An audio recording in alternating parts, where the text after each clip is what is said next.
এই 12টি রান্নার টিপস দিয়ে সময় বাঁচান এবং খাবারের স্বাদ বাড়ান। নমস্কার, আমি নন্দিনী। আপনাদের জানাই স্বাগত আমাদের এই নতুন চ্যানেলে।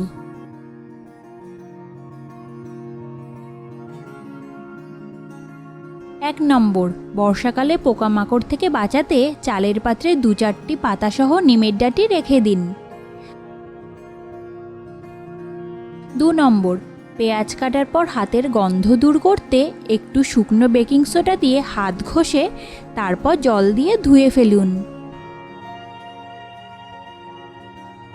3 নম্বর, বর্ষাকালে মশলাপাতি কাচের বোতলে রাখুন, এতে মশলা ভালো থাকবে। 4 নম্বর, তাজা নারকেল থেকে সাদা অংশ বার করার জন্য প্রথমে নারকেল থেকে সমস্ত জল বার করে তারপর গ্যাস বার্নারে রেখে 2 থেকে 3 মিনিট গরম করুন। এতে নারকেলের শক্ত খোলা সহজেই ফেটে যাবে এবং নারকেলের ভিতরে সাদা শাঁস আলাদা হয়ে যাবে।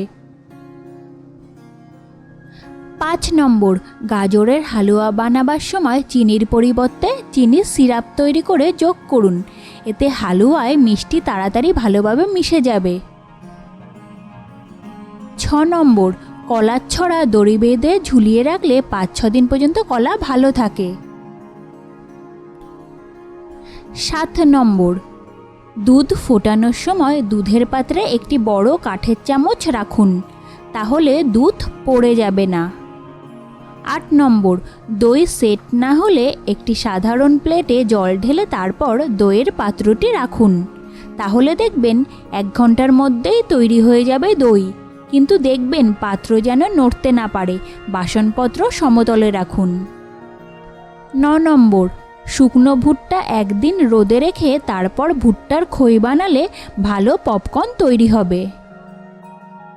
10 নম্বর, সিঙ্গাড়ার আটা মাখার সময় কিছুটা চালের গুঁড়ো মিশিয়ে মাখুন, এতে সিঙ্গাড়া খাস্তা হবে। 11 নম্বর, দুধ থেকে বেশি পরিমাণ ক্রিম বের করার জন্য প্রথমে দুধ ভালো করে ফুটিয়ে ঠান্ডা করতে রাখুন, তারপর ফ্রিজে রেখে দিন, এতে দুধের ক্রিম ঘন হবে। 12 নম্বর, দুধের ক্রিমে 1 চামচ চিনি মিশিয়ে ফেটালে মাখন বেশি পরিমাণে বের হয়। বন্ধুরা, ভিডিওটি এখানে শেষ করছি। কোন টিপসটা আপনাদের সবচেয়ে ভালো লাগলো কমেন্ট করে জানাবেন।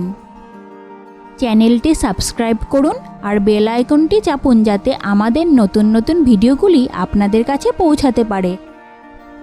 বন্ধুরা, পরবর্তী ভিডিও নিয়ে আমরা আবার হাজির হব। ভালো থাকুন, সুস্থ থাকুন এবং চ্যানেলটি সাবস্ক্রাইব করে রাখুন। ধন্যবাদ। নন্দিনীর ঘরোয়া টিপস।